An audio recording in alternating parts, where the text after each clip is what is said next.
Salam, 6 may 2026-cı il tarixində Naxçıvan Muxtar Respublikasında sertifikasiya imtahanında qraflara aid belə bir sual paylaşılıb. Gəlin sualın izahına bir yerdə baxaq. Verilmiş qrafda qonşuluq matrisində olan birlərin sayını müəyyən edin. Biz birlərin sayını tapmaq üçün ümumi hər bir təpədən çıxan tillərin sayını tapmış oluruq. Yəni tillərin sayı bərabərdir nəyə? Yəni tillərin sayı bərabərdir birlərin sayına deməkdir. Til sayı 1-ə bərabərdir. Bu zaman deməli bu təpədən neçə til çıxıb? 2. Bu təpədən 3. Bu təpədən 5. Bu təpədən deməli 3-ü burada, 2-si burada 5. Bu təpədən 2, bu təpədən 3 til çıxıb. Buradan 2, buradan isə 2 til çıxıbdır. Ümumi bir yerdə til sayını hesablamış olsaq, əvvəlcə gəlin ikilərin sayına baxaq. 1, 2, 3, 4. Deməli 2-dən 4-ədək, bu da eləyir 8. Sonra digər üçlərin sayını tapaq. Deməli 1, 2. 2 ədəd də üçümüz var. Bu da eləyir 6. 5-lərin sayını tapaq. 1, 2.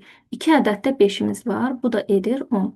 Ümumən bunları hesablasaq, bu 3 tili hesablasaq, 8 üstə gəlinsin 6 üstə gəlinsin 10 bərabərdir. Nə edir? 24 til. Yəni 24 til bizim 24 sayda birlərimiz deməkdir.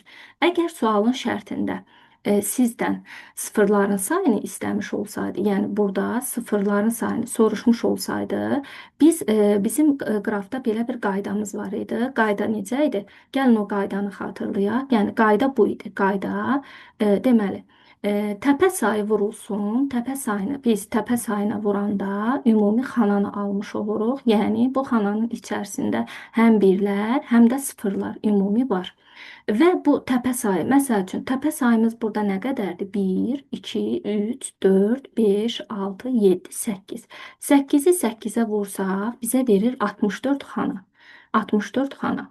Bizdən sıfırların sayını istəsə, yəni ümumi xana sayından biz təpə sayını çıxsaq, biz sıfırların sayını almış oluruq.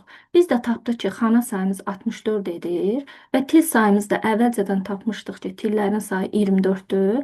64-dən də 24-ü çıxsaq, cavab olmuş olur 40 və bu 40 da bizdə nə verir? Sıfırların sayını vermiş olur.